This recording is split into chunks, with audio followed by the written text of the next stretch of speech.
Hi and welcome everyone. I hope आप सभी बहुत अच्छे तरीके से ये सब सीख रहे होंगे, समझ रहे होंगे कि यार HTML CSS को किस तरीके से यूज़ किया जाता है वेब डेवलपमेंट के लिए। अभी जो हमारी सीरीज़ चल रही है ये HTML को हम कवर कर रहे हैं गाइस, ताकि आपको स्ट्रक्चरल पोर्शन बहुत अच्छे से समझ में आ जाए एंड आगे जाके हम लोग CSS पे डेफिनेटली सब कुछ काम करेंगे and that time you will be understanding. So just hold on for some time and try to understand what I am talking about, because ये सारी चीज़ें जो मैं आपसे बात कर रहा हूँ गाइज, ये सब कुछ प्रैक्टिकली मैं बात कर रहा हूँ एंड यू कैन अंडरस्टैंड कि मैं बहुत बेसिक चीज़ों के ऊपर बात नहीं करता हूँ, राइट। तो अगर आपको बेसिक्स में कहीं आप स्ट्रगल कर रहे हो और आप बिल्कुल एकदम नए हो और आपको चीज़ें समझ में नहीं आ रही हैं, तो मैं आपको रिकमेंड करूँगा कि आपको ज़रूर W3 स्कूल पे जाना चाहिए और वो बेसिक्स वहाँ से समझना चाहिए। बट ये जितनी भी चीज़ें मैं आपसे यहाँ पे बात कर रहा हूँ, ये मैं आपको थोड़ा एक डेवलपर अच्छे लेवल पे बनाना चाहता हूँ guys, and that is the reason I am talking about all these things. ठीक है, चलो, so with this let us understand the next topic that I want to talk about over here. आपने जैसा कि थंबनेल में देखा ही होगा यार, हम लोग बात करेंगे दो कंसेप्ट्स के ऊपर। सबसे पहले हम बात करेंगे वॉइड एलिमेंट्स क्या होते हैं, और दूसरा हम एलिमेंट एट्रीब्यूट्स के बारे में बात करेंगे। चलो, तो late us understand this particular thing. Void element क्या होता है, जैसा कि आप स्क्रीन पे देख रहे हो, some of the tags do not follow the convention that is expected in HTML। जब मैं आपसे यहाँ पे बात कर रहा हूँ कि कुछ टैग ऐसे होते हैं जो कि एक कन्वेंशन को फॉलो नहीं करते हैं, जो कि हम HTML के अंदर एक्सपेक्ट कर रहे हैं। बेसिकली क्या कहना चाहते हैं यहाँ पे, कहने का मतलब ये है, let me just give you the idea.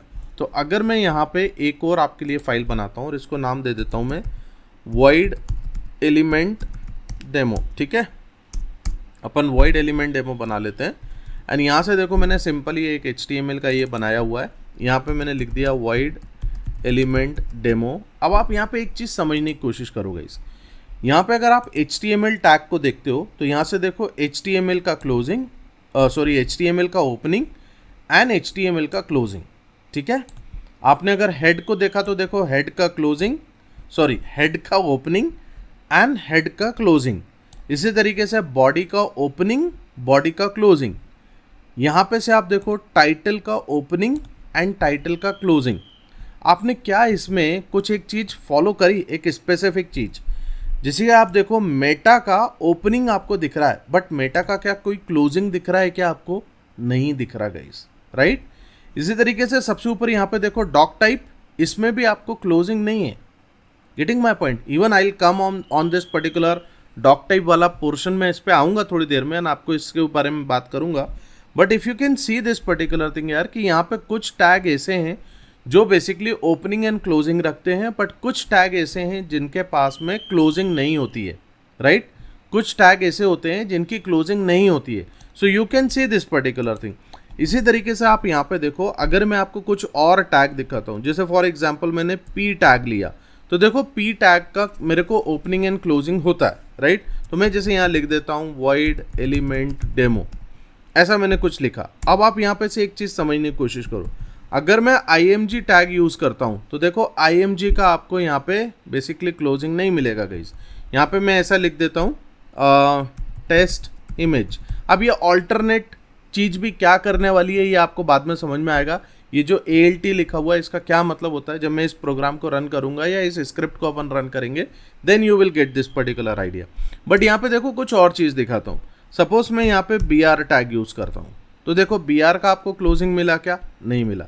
आपने HR टैग यूज़ करा, आपको HR का क्लोजिंग मिला क्या? नहीं मिला। इस तरीके के कुछ टैग्स होते हैं गाइस HTML के अंदर, जिनको बेसिकली वॉइड टैग बोला जाता है। उसका ओपनिंग होगा बट आपको उसका क्लोजिंग नहीं मिलेगा।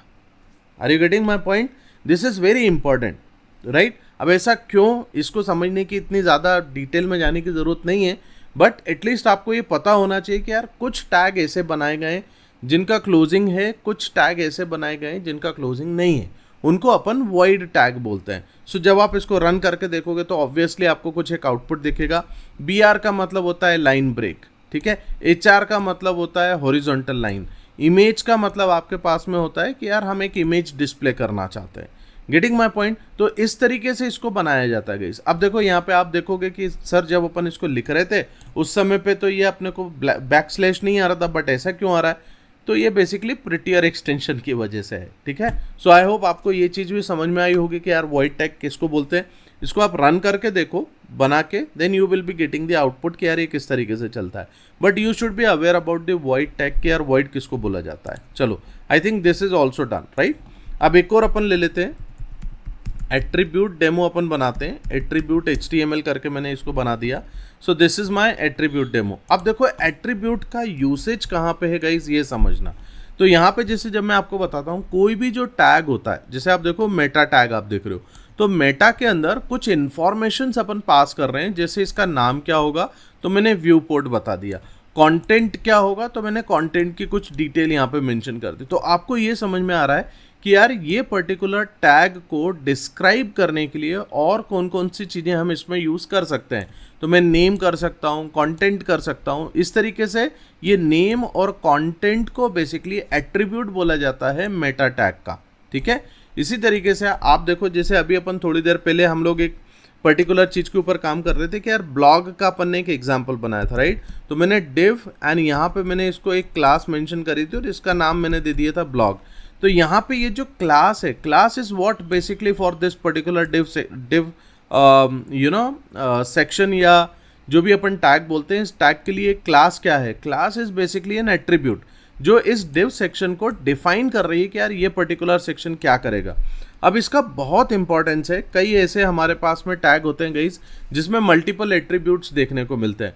जैसे फॉर एग्जांपल मैं आपको कुछ समझाने के लिए यहाँ पे बताता हूँ, you people will get the idea.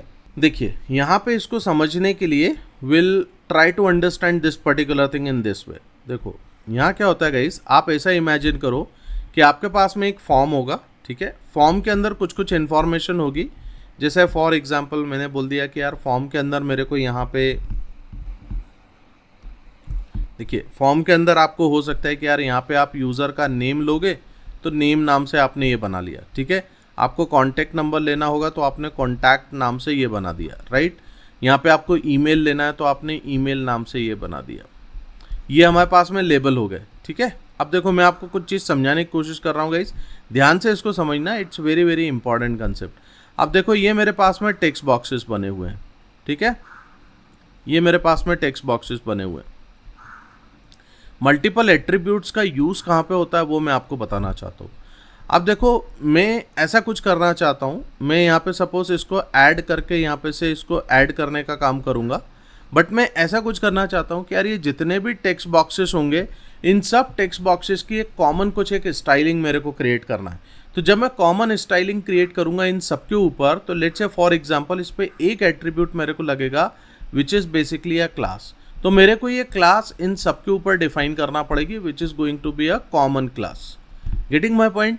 Next आप समझो, जब मैं यहाँ से फॉर्म का डेटा किसी स्क्रिप्ट के थ्रू जब मैं इसको रीड करता हूँ, फॉर एग्जाम्पल अगर मैं जावा का एक कोड लिखता हूँ और उस कोड में मेरे को ये पर्टिकुलर डेटा यहाँ पे रीड करना है, तो गाइज आपको मालूम है यहाँ पे एक रिक्वेस्ट डॉट गेट पैरामीटर करके हम लोग यूज़ करते हैं, गेट पैरामीटर।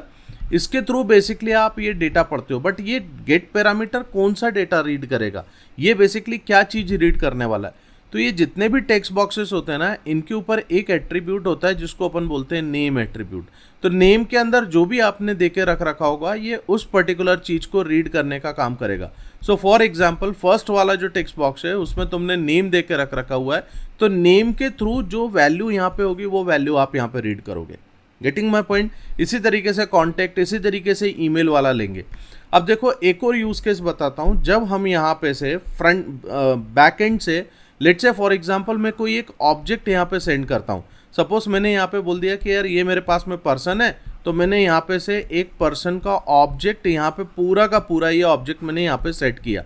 अब इस पर्सन ऑब्जेक्ट में आपको नेम का डेटा आ जाएगा, यहाँ पे कॉन्टैक्ट का डेटा आ जाएगा, ठीक है। यहाँ पे आपके पास ईमेल का डेटा आ जाएगा, ये सारी डिटेल आपको यहाँ पे मिल जाएगी। अब ये जो वैल्यूज़ हैं कि नेम के अंदर, कॉन्टैक्ट के अंदर और ईमेल में क्या है, सपोज ये वैल्यू मैं यहाँ पे दिखाना चाहता हूँ कि यार यहाँ पे मैंने ऐसा कुछ पंकज और यहाँ पे मैंने अपना कॉन्टैक्ट नंबर और इधर मैंने ईमेल @gmail करके ऐसा कुछ एक ईमेल मेरे को लेके आना है। तो आपको पता है ये वैल्यू यहाँ पे आप कैसे लेके आओगे, इसके अंदर डेटा कैसे आता है। इसमें हम क्या करते हैं, हम यहाँ पे एक वैल्यू एट्रीब्यूट यूज़ करते हैं। समझ रहे हो आप, तो यहाँ पे से देखो ये वैल्यू एट्रीब्यूट यूज हो रहा है। एक और मैं आपको यूज केस बताता हूँ, जब आप ये लेबल को बना रहे होते हो राइट, तो ये लेबल में एक हमारे पास में एट्रीब्यूट होता है फॉर, कि आप इस पर्टिकुलर लेबल को किसके लिए बना रहे हो। तो लेट्स से यहाँ पे ये जो टेक्स्ट बॉक्स है इसका मैंने एक आईडी स्पेसिफाई कर दिया, आईडी में मैंने बता दिया नेम, ठीक है। तो सेम ये वाला नेम बेसिकली गाइज आपको ये फॉर के अंदर यहाँ पे डालना पड़ता है। तो आप देखो यहाँ पे ये कनेक्टिविटी दिखाने के लिए कि यार कौन सी चीज़ कहाँ लग रही है, आपको इस तरीके से भी चीज़ों को मैनेज करना पड़ता है। तो ये जो आईडी है this is also an attribute of the text box. तो ये मैं आपको क्यों बता रहा हूँ, क्योंकि जब अपन ऐसे आगे जब आप डेवलपमेंट पे काम करेंगे तो आपको ये चीज़ ध्यान रखना पड़ेगी गाइस कि यार ये जो टेक्स्ट बॉक्सेस हम यूज़ कर रहे हैं या और भी कोई जो दूसरी चीज़ें यूज़ कर रहे हैं, तो इसके अंदर ये क्लास, नेम, वैल्यू, आईडी, ये सारी चीज़ें क्या हैं, दीज आर दी एट्रीब्यूट्स। और आपको इसको एकदम ऐसे बाय हार्ट नहीं करने की ज़रूरत है, but you need to understand that how exactly it is going to work, right. तो एक एट्रीब्यूट के एक एलिमेंट के मल्टीपल एट्रीब्यूट्स हो सकते हैं। This is what I am trying to explain you over here. तो इसको अगर समझने के लिए तुम देखना चाहते हो कि यार प्रैक्टिकली कैसे, तो एक छोटा सा फॉर्म बना लेते हैं और उसको समझ के देखते हैं, और इसको मैं आपको ब्राउजर पे भी दिखाता हूँ so that you will get the idea as well. Okay, चलो just try to understand this. Let's say for example मैं एक फॉर्म बनाना चाहता हूँ, इस फॉर्म को अपन बाद में कहीं सबमिट करते हैं तो उसके लिए एक्शन यहाँ पे दे देते हैं। अभी हाल फिलहाल के लिए मैं ऐसा कुछ नहीं दूंगा, मैं यहाँ पे से देखो मैं ऐसा कुछ कर लेता हूँ। मैंने बोला यार मैं फॉर्म बनाऊंगा, अभी मैं एक फॉर्म को एक प्रॉपर तरीके से दिखाना चाहता हूँ, तो मैंने टेबल के अंदर दिखा दिया। यहाँ तो मैं एक बॉर्डर भी स्पेसिफाई कर सकते हो, हालांकि ये सही तरीका नहीं है, but just for understanding purpose कि यार एक प्रॉपर तरीके से मेरे को फॉर्म दिखेगा, इसलिए मैं इसको इस तरीके से मैं ये बना रहा हूँ। अब देखो टीआर के अंदर मैंने बोल दिया मुझे क्या दिखाना है, फर्स्ट वाले के अंदर मेरे को एक दिखा देना है नेम, ठीक है, नेम में दिखाऊंगा, और यहाँ से मैंने टीडी करके यहाँ पे मैं एक टेक्स्ट बॉक्स दिखाना चाहता हूँ। अपन इन सब चीज़ों पे आगे आएंगे गाइस, जब अपन फॉर्म के बारे में पढ़ेंगे, क्यों लिखते हैं, कैसे लिखते हैं, सब बताऊंगा, but just for understanding purpose यहाँ पे देखो। तो यहाँ पे देखो इनपुट का तो मैं एक और एट्रीब्यूट समझ में आया, टाइप, मतलब ये जो टेक्स्ट बॉक्स में बना रहा हूँ ये किस टाइप का बनना चाहिए। तो अलग अलग एट्रीब्यूट्स होते हैं, वही टाइप के अंदर भी टेक्स्ट होता है, पासवर्ड होता है, ईमेल होता है, तो उस हिसाब से आप बेसिकली उसको वो पर्टिकुलर काम आप दे सकते हो, राइट। चलो अब यहाँ से मैंने इनपुट बना लिया, अब मैं यहाँ पे बोलता हूँ देखो मैंने क्लास स्पेसिफाई करी। ये क्लास क्या है, basically class is nothing but जो आप एक कॉमन स्टाइलिंग आप इसको देना चाहते हो। तो सपोज आपने यहाँ पे माई इनपुट करके कुछ आप ऐसा बनाओगे कि जितने भी टेक्स्ट बॉक्सेस बनेंगे सब एक जैसे। अभी मैं CSS नहीं लिखूंगा गाइस, इसलिए मैं इसको हाल फिलहाल ऐसे के ऐसे ही छोड़ के दिखा रहा हूँ मैं आपको। अब देखो नेम एट्रीब्यूट मैंने दिया, मैंने क्या बोला, नेम के अंदर नेम आ जाएगा मेरे पास, और यहाँ से देखो मैं आपको वैल्यू का यूज़ करके दिखाऊंगा यार वैल्यू कैसे होती है। तो सपोज अभी आप हाल फिलहाल के लिए समझो हार्ड कोड कुछ वैल्यू डाल देते, मैंने ऐसे पंकज करके यहाँ पे लिख दिया, ठीक है। अब देखो ये एक सेट ऑफ रो बन गई, इसी तरीके से दूसरी सेट ऑफ रो भी आप बना लो, एंड लेट से आपने यहाँ पे इसको कॉन्टैक्ट दे दिया। अब देखो कॉन्टैक्ट नंबर जो देना चाहते हो वो न्यूमेरिक में देना चाहते हो, तो यहाँ पे आप इसको ऐसे नंबर बता दो, ठीक है। ये माई इनपुट टाइप से रहेगा, ये कॉन्टैक्ट हो जाएगा, और यहाँ पे आप कुछ भी एक कॉन्टैक्ट नंबर आप यहाँ पे मेंशन कर सकते हैं। तो यहाँ पे देखो ऐसे करके कुछ भी आपने contact number, this is not my number but I am just putting for the understanding purpose कि यार कैसे इसको करना है। तो यहाँ पे से देखो आपने ये कर दिया। अब नेक्स्ट आप एक और रो बना लेते हो कि मुझे सबमिट बटन बनानी है, तो लो यहाँ पे से तुम सबमिट बटन भी क्रिएट कर सकते हो। देखो यहाँ पे इसको सबको हटा देता हूँ, और इसको मैं ये सब कंसेप्ट में आगे समझाऊंगा गाइस कि इनके क्या मतलब होते हैं, बट अभी हाल फिलहाल के लिए आप इसको सिर्फ इस तरीके से समझिए, जिसे मैं कोड लिख रहा हूँ आपको समझ में धीरे धीरे सब चीज़ें आने लगेंगी। यहाँ से देखो मैंने एक बटन बनाया और बटन पर मैंने ऐड लिख दिया, ठीक है। तो यहाँ से देखो आप अगर देखेंगे तो आपका फॉर्म जो है वो कुछ इस तरीके से दिखेगा। अब इसी एट्रीब्यूट वाले कोड को हम यहाँ पे एक बार ओपन करके देख लेते हैं। तो यहाँ से मैं चलता हूँ अपने कोड के ऊपर, मैंने कोड कहाँ पे बना के रखा हुआ है, ये मेरा सारा कोड यहाँ पे मिलेगा सेक्शन 2 में। अब देखो मैं एट्रीब्यूट वाला आपको ये ओपन करके दिखाता हूँ। अब यहाँ पे आपको एक चीज़ और समझाऊंगा, ध्यान से देखना गाइस, ठीक है। देखो अब अगर जैसे आप यहाँ पे देखोगे मैं इंस्पेक्ट कर रहा हूँ, और यहाँ इंस्पेक्ट पे मैं तुम्हें एक अच्छी चीज़ दिखाता हूँ गाइस। देखो ध्यान से देखना, मैं नेटवर्क पे आ रहा हूँ और मैं वापस से ये एट्रीब्यूट को वापस हिट करता हूँ। अब देखो तुम एट्रीब्यूट वाले इस पे हो। अब यहाँ से देखो नीचे आके अगर देखोगे प्रीव्यू ठीक है, तो यहाँ से देखो आपका फॉर्म ऐसा दिख रहा है। अभी आपने फॉर्म सबमिट नहीं किया, इसलिए आपके पास में यहाँ पे जो है ना रिस्पॉन्स में कुछ भी डेटा अभी आएगा नहीं। अगर मैं इस पर सबमिट कर दूंगा ना तो यहाँ पे आपको कुछ ना कुछ देखने को मिल जाएगा।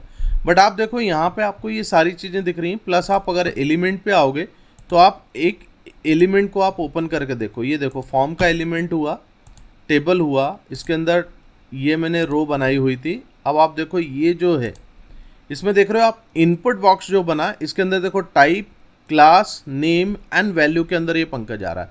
अब अभी आप इमेजिन करो, ये तो मैंने अभी हार्ड कोड किया हुआ है यहाँ पे, बट आगे जाके यही पर्टिकुलर डेटा मेरे को बैकएंड से मिलता है guys. So this is how basically it should work. ये आपको रियल टाइम पे ये चीज़ें समझ में आना चाहिए। सो आई होप आप लोगों को अच्छा लग रहा होगा ये पर्टिकुलर कोर्स गाइस, और आपको कुछ एक डिफरेंट तरीके से चीज़ों को सीखने को समझ में आ रहा होगा। My course, my things are not basically like other video tutorials. ये बहुत प्रैक्टिकल वे में मैं सारी चीज़ों को बनाने की कोशिश कर रहा हूँ guys, and I am putting my efforts just to make you understand about the real use of technology. So इसको सीखते रहो, दूसरे लोगों के साथ शेयर करो गाइज। अगर आपको वीडियोज़ अच्छे लगते हैं तो इसको लाइक भी किया करो। Tell me what things you are looking for in this particular course also, so that if it is possible, we'll include that also, right? And please subscribe the channel also, guys. Thank you very much. Bye bye. We are going to meet in the next section.